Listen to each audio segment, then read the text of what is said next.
பாமக தலைவர் அன்புமணி ராமதாஸ் செய்தியாளர்களை சந்தித்து வருகிறார். அதனை நேரலையில் காணலாம். கூடினோம்.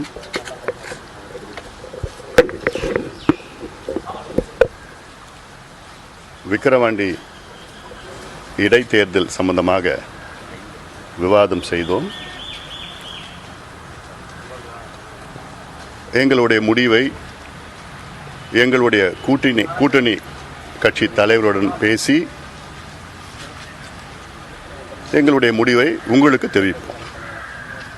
நன்றி, வணக்கம். நன்றி, வணக்கம். முடிச்சிட்டேன், அவ்வளோதான்.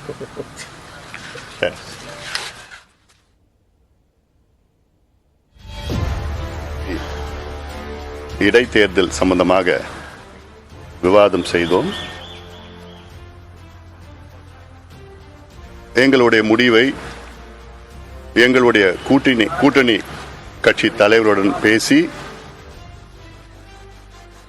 எங்களுடைய முடிவை உங்களுக்கு தெரிவிப்போம். நன்றி, வணக்கம். விக்கிரவாண்டி இடைத்தேர்தல் சம்பந்தமாக விவாதம் செய்தோம். எங்களுடைய முடிவை எங்களுடைய கூட்டணி கட்சி தலைவருடன் பேசி எங்களுடைய முடிவை உங்களுக்கு தெரிவிப்போம். நன்றி, வணக்கம்.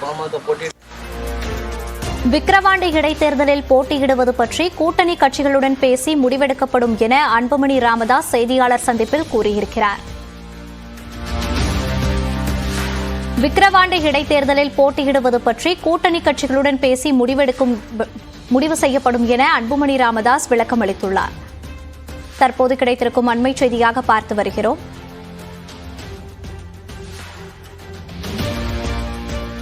இது குறித்த கூடுதல் விவரங்களை நமது செய்தியாளர் கோகுல் வழங்க கேட்கலாம். வணக்கம் கோகுல், விவரங்களை பதிவு பண்ணலாம். விக்கிரவாண்டி இடைத்தேர்தலில் போட்டியிடுவது குறித்து ஆலோசிப்பதற்காக பாமகவுடைய நிர்வாக குழு கூட்டம் தைலாபுரம் தோட்டத்தில் நடைபெற்றது. ஏறக்குறைய 2 மணி நேரத்துக்கு மேலாக இந்த கூட்டம் நடைபெற்றது. பாமகவுடைய நிறுவனர் மருத்துவர் ராமதாஸ் தலைமையில் நடைபெற்ற இந்த நிர்வாக குழு கூட்டத்தில் பாமகவுடைய தலைவர் அன்புமணி ராமதாஸ் மற்றும் கௌரவ தலைவர் ஜி.கே. மணி உள்ளிட்ட 18 பேர் கொண்ட நிர்வாக குழுவில் இருக்கக்கூடியவர்கள் கலந்து கொண்டார்கள். இதில் முக்கியமாக விக்கிரவாண்டி இடைத்தேர்தலில் பாமகவுடைய நிலைப்பாடு என்ன, தேர்தலில் போட்டியிடுவதா என்பது குறித்தெல்லாம் 2 மணி நேரத்துக்கு மேலாக ஒரு நீண்ட ஆலோசனை செய்யப்பட்டிருக்கிறது. குறிப்பாக விக்கிரவாண்டி சட்டமன்ற தொகுதி என்பது பாமகவிற்கு வாக்கு வங்கி பலமாக இருக்கக்கூடிய தொகுதி. விழுப்புரம் மாவட்டத்தில் இருக்கக்கூடிய இந்த தொகுதியில் ஏற்கனவே 2016ஆம் ஆண்டு பாமக தனித்த 2009ஆம் ஆண்டு கடைசியாக பெண்ணாகரம் இடைத்தேர்தலில் போட்டியிட்ட பாமக அடுத்த கட்டமாக இடைத்தேர்தலில் போட்டியிடுவதில்லை என்ற ஒரு கொள்கை, போட்டியிடுவதா அல்லது கூட்டணி கட்சியை ஆதரிப்பதா என்பது குறித்து ஒரு நீண்ட ஆலோசனை செய்யப்பட்டிருக்கிறது. தற்பொழுது பாமகவுடைய தலைவர் அன்புமணி ராமதாஸ் செய்தியாளர்களை சந்தித்து ஒரு தகவலை தெரிவித்திருக்கிறார்.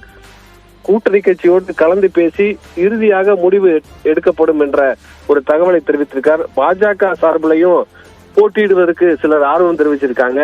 அதே நேரத்தில் பாமகவும் இந்த முறை தன்னுடைய பலமா இருக்கக்கூடிய அந்த விக்கிரவாண்டி தொகுதியில இடைத்தேர்தலை சந்தித்து திமுக மற்றும் அதிமுக வேட்பாளர்களுக்கு கடும் நெருக்கடி கொடுத்து தேர்தல் களத்தில் பணியாற்றலாம் என்ற அடிப்படையில போட்டியிடலாம் என்ற ஒரு எண்ணத்தில் இருப்பதாகவும் கூறப்படுகிறது.